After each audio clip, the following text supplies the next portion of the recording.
I pledge allegiance to the flag of the United States of America and to the republic for which it stands, one nation, under God, indivisible, with liberty and justice for all.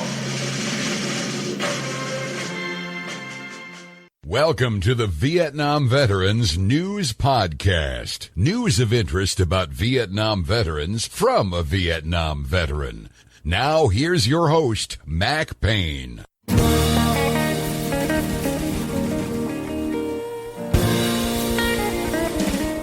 This is Mac Payne here with episode 1804 of the Vietnam Veteran News Podcast. News about the Vietnam War and the brave veterans who served there, as told to you by yours truly, a Vietnam veteran.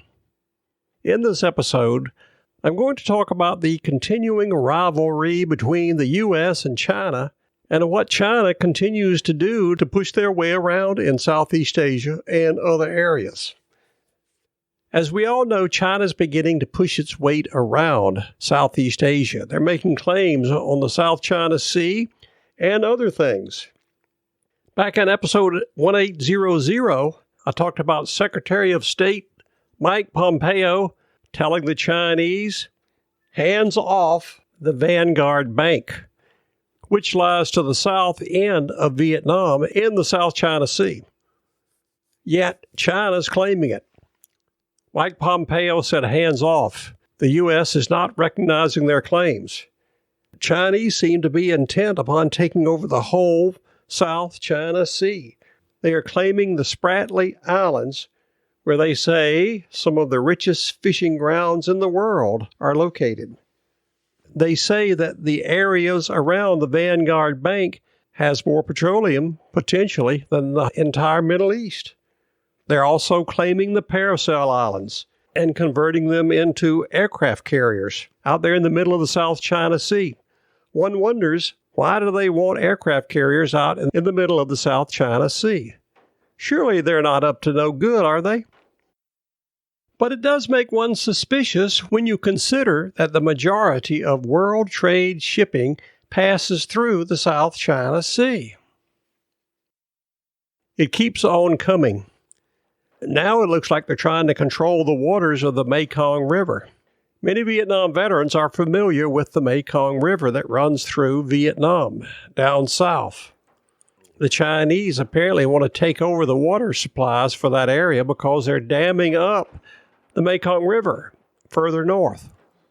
There was a story about this situation out in Kalamazoo, Michigan. It appeared on WKZO radio and TV out there. Title of it is Water Wars, Mekong River, Another Front in U.S. China Rivalry. I'm going to share some of that story with you to help you better understand what's going on in that part of the world. Speaking on behalf of most every Vietnam veteran that I know, we don't want to get involved in another war over there in that part of the world. The story I'm going to share with you describes what's happening with the water. The concern is that the Chicoms are going to dam up the Mekong River and be able to control the countries down below by controlling their water. I'm going to share portions of this story titled Water Wars, Mekong River, Another Front in U.S. China Rivalry, to help you better understand what's going on over there in Southeast Asia and why this Vietnam veteran is a little concerned about what's happening. It looks like China wants to control the whole area more than just by controlling the South China Sea. They want to control the flow of the Mekong River, which affects several countries down south of China. The Mekong River begins in China, so they can pretty well do with it what they want to force their will on the smaller nations down south of China. Let's take a look at this story. It appeared on that station up in Kalamazoo, Michigan, where they make cereal. It is a Reuters story. It was submitted by Kay Johnson and Panu Wongcha-um, who write for Reuters. Dateline, Bangkok, Thailand, one of the most appropriately named cities in the world. I know that because I took an R&R there one time. That's just what I observed. The Mekong River has become a new front in U.S. China rivalry. Environmentalists and officials say with Beijing overtaking Washington in both spending and influence over downstream countries at the mercy of its control of the river's waters. That means China is going to control the flow of water in the Mekong River.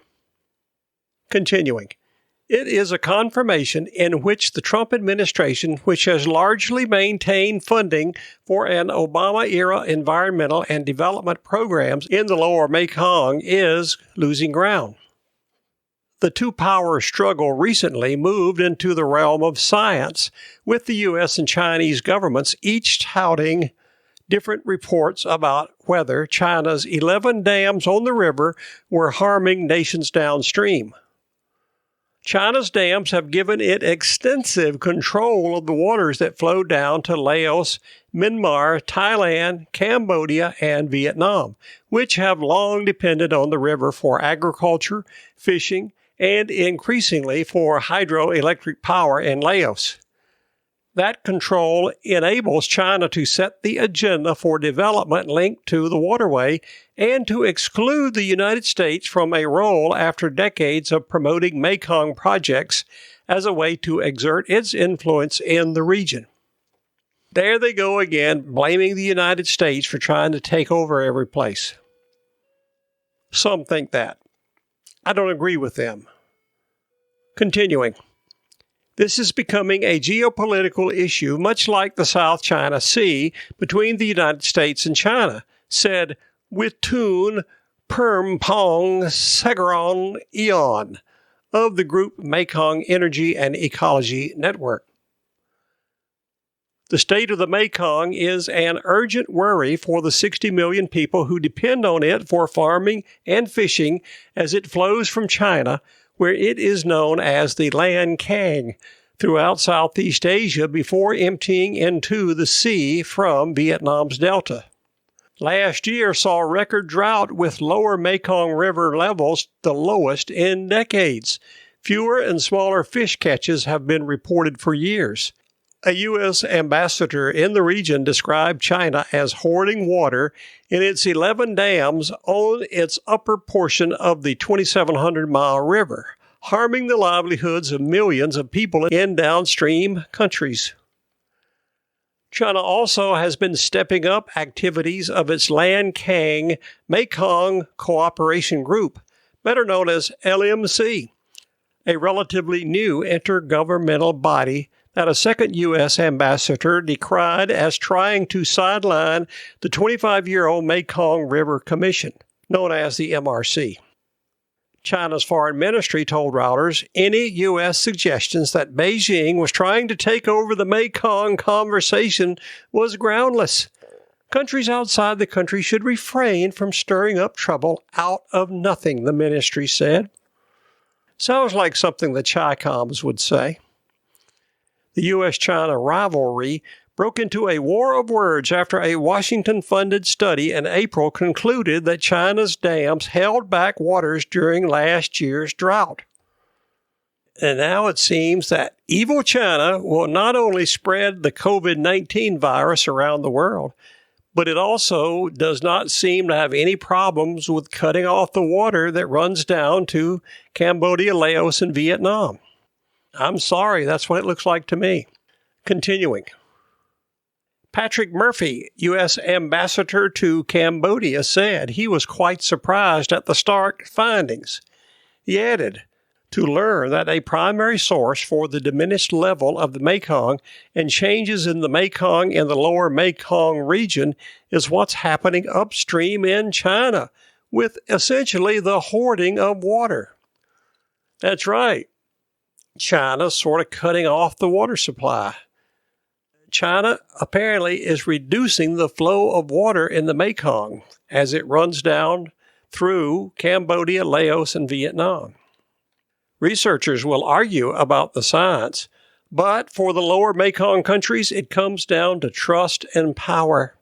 Sebastian Strangio, author of a book on Southeast Asia's relations with China, In the Dragon's Shadow, said China's downstream neighbors almost certainly trust China's narrative less.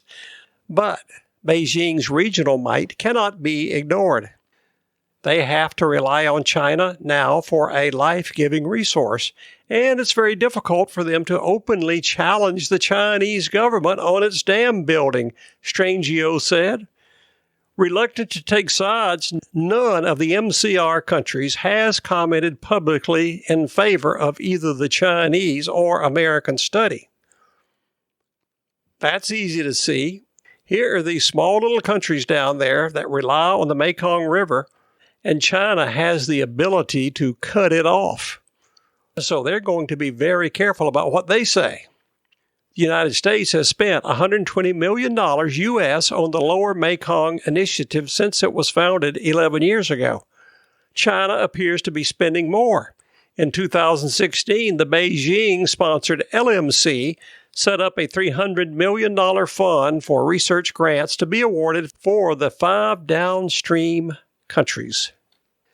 China, at a February meeting of the LMC, promised more cooperation with its neighbors, but when speaking privately, regional officials are skeptical. And there you have another reality that indicates maybe China is up to no good again. In this case, it's controlling the waters of the great Mekong River to its own benefit and to the detriment of the 5 smaller countries that benefit from the water in the Mekong River south of China. Just for your information, here are some others who contributed to this story. First, there's Gao Liangping in Beijing, David Stanway in Shanghai, Prak Chan Thul in Phnom Penh, and Phuong Nguyen and Khanh in Hanoi. Kay Johnson wrote this story. It was edited by Mr. Robert Birsel. That's what's happening over in Southeast Asia. Again, it looks like China is up to no good. This Vietnam veteran is not happy about it. I encourage our country, along with those other 5 countries south of China along the Mekong River, to stand up to the big bully up north. Let the Chinese know we're not going to put up with it. The world is not going to become a group of Chinese puppet states, slaving away for the Chinese commies to profit from their ill-gained power. That's my opinion, and I'm sticking to it. If you'd like to get an idea about why I feel so strongly about this, go over to the podcast website, VietnamVeteranNews.com. Check out episode 1804. There you will see a map of the Mekong River and all the dams that China has already built and all the dams they're planning to build along that river. It might give you a little concern. Thank you so much for coming to listen to these stories. You are cordially invited to return again soon and often to listen to more that will be coming your way on this podcast, the Vietnam Veteran News. If you like what you hear, then go tell somebody. If you like what you hear, then go tell somebody. Oh, Lord, go tell somebody. Yeah, go tell someone. How about that? Ain't that a mess?